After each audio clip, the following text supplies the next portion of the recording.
really feel, and we feel at Envision, you know, we talked about it in our earlier session, was just really around being able to over communicate. If you feel, and everybody's organization is going to have a different threshold around the appropriate communication path, and as I mentioned before, and if you don't feel like it's working and it's getting lost in the noise, then think about your approach a little bit differently. You know, for us, where we probably lose some level of you know, getting lost in the noise, where we get kind of stuck there, for us is with email. But for other organizations, that may be your main mode of communication.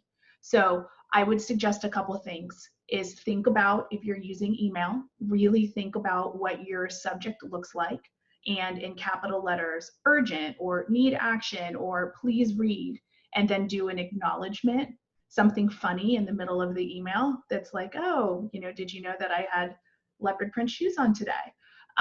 You know, please reply yes or no, you know, whatever it looks like, right? So that you'll know that that message is coming out, right? Another thing is really thinking about when you're doing the same thing with Slack. I do this actually quite a bit with my team.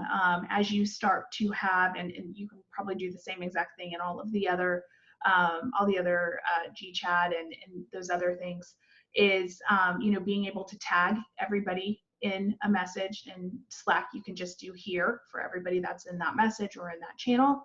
And then one of the things that I do is I always say, hey, just reply back with your favorite emoji so that I know that you saw this. That way I can kind of get an idea on if there is something that I urgently need to get out there, but I know I don't have time to jump on a meeting to do it. And then the other thing that you could also try is the video piece, especially if that's something that you're not, that's not a normal communication path for you. Most of the time teams, we're going to be like, oh my gosh, they took the time to do this video. I better look at it really quick. But just, you know, keep your content, if you're able to, keep that content time a little bit shorter than you may normally think about.